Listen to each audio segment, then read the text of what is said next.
Bharatiya Janata party ने और हमारे देश के प्रधानमंत्री श्री नरेंद्र भाई मोदी जी ने जो कहा हमने वो करके दिखाया। मोदी जी का लक्ष्य था कि इस देश से हम गरीबी को समाप्त करेंगे, इस देश के अंदर हम विकास करेंगे और जो व्यक्ति पंक्ति में सबसे पीछे खड़ा है उसके उत्थान के लिए हमारी सरकार काम करेगी।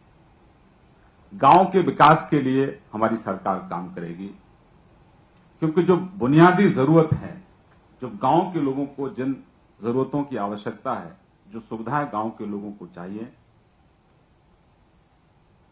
आजादी से लेकर आज तक कांग्रेस का लगभग लंबे समय तक इस देश में शासन रहा, लेकिन गांव की हमेशा से उपेक्षा होती रही।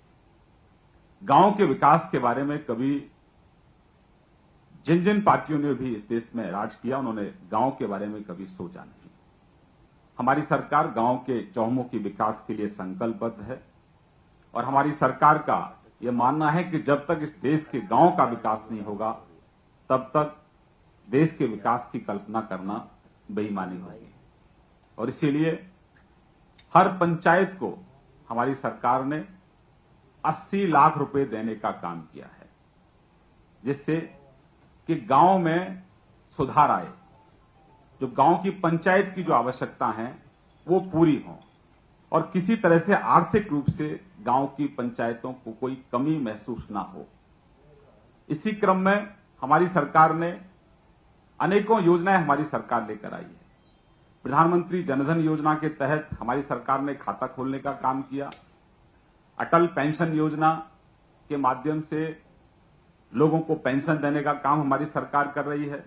मुद्रा बैंक के माध्यम से जो गांव का नौजवान है, जो स्वरोजगार चाहता है, अब तक उसके लिए बैंक के दरवाजे बंद थे, उसके लिए भी हमारी सरकार ने मुद्रा बैंक के माध्यम से, जो छोटा है, गांव में रहता है, कुम्हार का काम करता है, लोहार का काम करता है, सब्जी का काम करता है, नाई का काम करता है, ऐसे गरीब लोगों के लिए मुद्रा बैंक के माध्यम से हमारी सरकार ने योजना लेकर आई और उसमें हमें बहुत जो नौजवान लोग हैं उन्होंने उस योजना का लाभ भी लिया है। पंडित दीनदयाल ग्राम ज्योति योजना के माध्यम से हम उन गांव को रोशन कर रहे हैं जो गांव अब तक अंधेरे में रहे, उसमें भी हमको सफलता मिल रही है। और फसल बीमा योजना, प्रधानमंत्री जी का एक संकल्प था कि हम अपने जो किसान हैं उन्हें हम आर्थिक रूप से संपन्न करना चाहते हैं, उनको हम एक आर्थिक रूप से एक सुरक्षा कवच देना चाहते हैं। तो उसमें सबसे पहले हमने उनके परिवार का बीमा किया और अब हम उनकी फसल का हमारी सरकार ने बीमा किया है और उनको उचित मूल्य अपनी फसल का मिले, उसके लिए हमने ई मंडी की भी व्यवस्था की है। तो बीच में जो दलाली होती थी वो बंद हो और उसको उचित मूल्य उसको मिले। प्रधानमंत्री सिंचाई योजना के माध्यम से उसको सिंचाई का पानी ठीक से मिल पाए और जो अब तक कहीं ना कहीं बीच में जो ब्रोकेज रहती थी, जो दलाली रहती थी, उसको हमारी सरकार ने समाप्त किया है। नीम कोटेड यूरिया हमारी सरकार किसान के लिए लेकर आई है। लगभग सभी राज्यों में यूरिया के लिए लंबी लाइन लगती थी, पुलिस यूरिया बांटती थी, लाठीचार्ज होता था और उसमें कहीं ना कहीं जो राज्य सरकारें होती थी वो इंडस्ट्रियलिस्टों को फायदा पहुंचाने के लिए यूरिया की कालाबाजारी भी करती थी। परिणाम यह है कि हमारे देश के प्रधानमंत्री जी ने, जहां पूरी दुनिया के अंदर अर्थव्यवस्था में स्लो डाउन चल रहा है और दुनिया के जो देश अपने आप को दिग्गज मानते थे अर्थशास्त्र के क्षेत्र में, खासतौर से चीन, आज हमने अर्थव्यवस्था के क्षेत्र में चीन को भी पीछे छोड़ दिया है। आज हमारे देश की जो विकास दर है वो चीन से बहुत आगे है। ये कमिटमेंट है हमारे देश के प्रधानमंत्री जी का और इसमें सबसे बड़ी जो हमें प्रधानमंत्री जी ने इस देश में काम किया कि भ्रष्टाचार हमारे देश के प्रधानमंत्री जी ने समाप्त किया। परिणाम यह है कि आज तक हमारी सरकार को 20 महीने से ज्यादा हो गए, एक पैसे का भी भ्रष्टाचार का आरोप हमारी सरकार पर कोई लगा नहीं पाया है। गांव का विकास ना हो, ये देश आर्थिक तरक्की पर आगे ना चल पाए, इस देश के लोगों को, नौजवानों को रोजगार ना मिले, हम दुनिया में भारत एक बड़ी ताकत ना बने, उसके लिए कुछ लोग लामबंद हो रहे हैं, कुछ राजनीतिक पार्टियां लामबंद हो रही हैं, कुछ ऐसे नेता भी लामबंद हो रहे हैं जो अपने अपने क्षेत्रों में पूरी तरह से विफल हुए हैं। उसमें से एक नीतीश कुमार जी हैं। कल उनका बयान आया, वो सपने देख रहे हैं, उनकी राजनीतिक महत्वाकांक्षा है कि वो राष्ट्रीय राजनीति में आना चाहते हैं।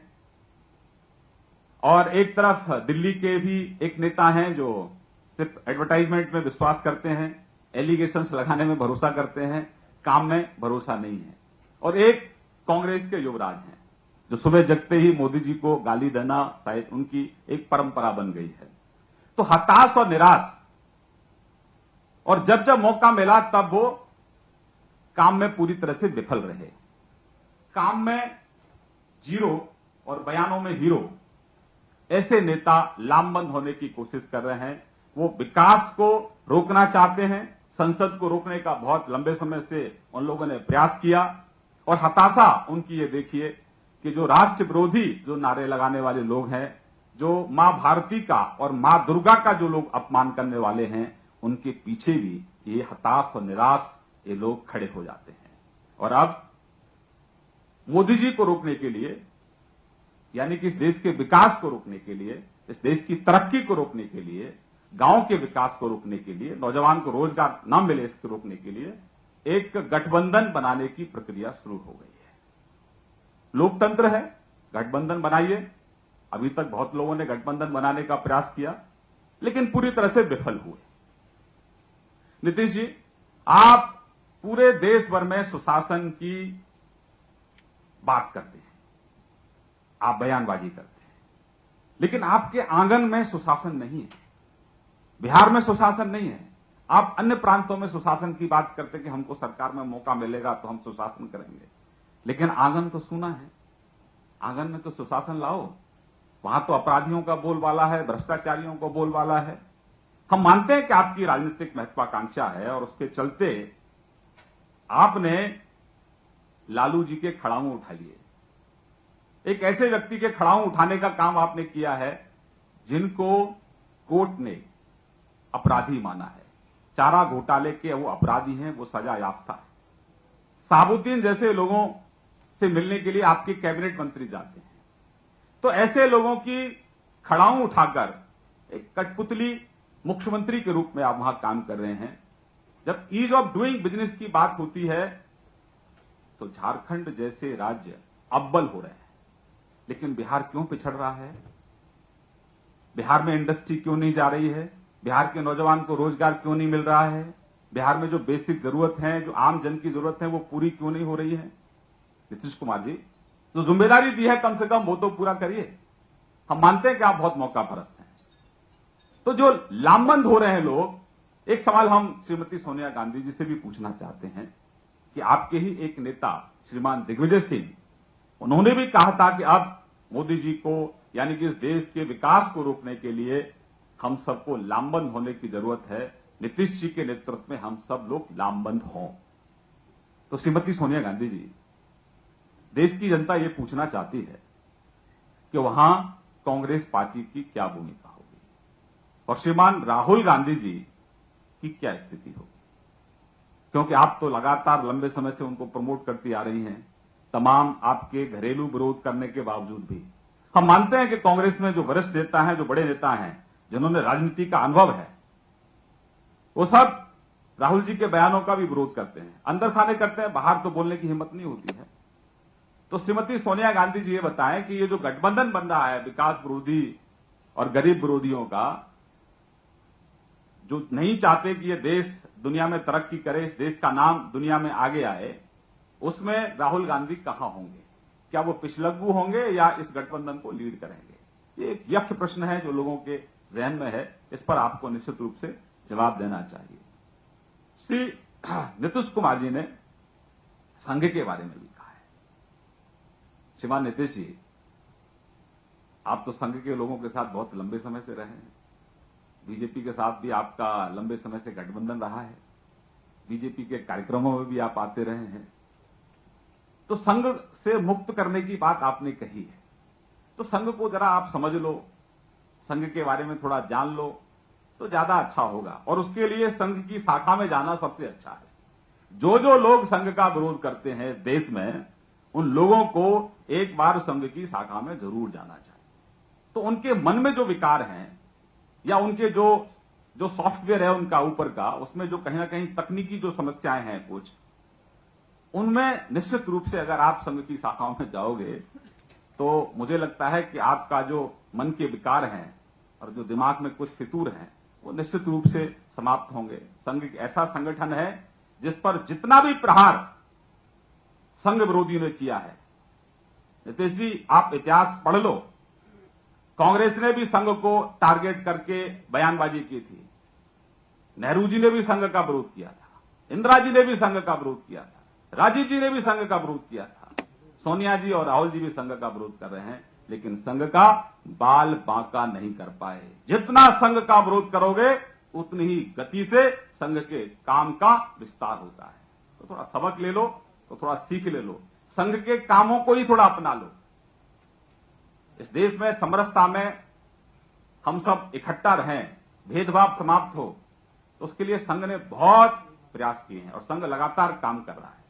और संघ के कार्यक्रमों में जाएंगे तो वहां जो वितरण का कार्यक्रम होता है उसमें वाल्मीकि और दलित समाज के स्वयंसेवक वितरण का काम करते हैं। संघ में पहले नाम से ही बुलाया जाता है। तो संघ पर आरोप लगाने से पहले थोड़ा संघ को समझ लो, संघ के बारे में जानकारियां एकत्रित कर लो। सत्ता की हवस है, हनक है आपको प्रधानमंत्री बनने की, लेकिन उसके लिए थोड़ा काम कर लो। जो जिम्मेदारी आपको दी गई है कम से कम उसका निर्वाह ईमानदारी से करो। और जो अपराधी वहां खुलेआम घूम रहे हैं, आपने कहा था कि आप बिहार का विकास करेंगे, लेकिन बिहार का विकास नहीं हुआ, अपराधियों का जरूर विकास हो गया है। जो अपराधी देसी कट्टे का इस्तेमाल करते थे लोगों को लूटने के लिए, अब वो लोगों को AK-47 से मारते हैं और आप उस पर चुप रहते हैं। तो थोड़ा आत्मचिंतन करो और जो जिम्मेदारी आपको दी गई है उसका ईमानदारी से निर्वाह करो।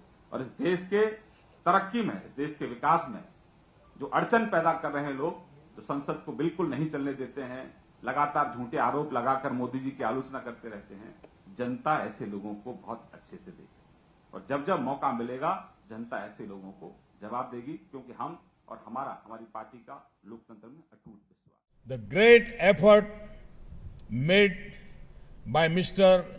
Vladimir Putin in convening the Tiger Summit in 2010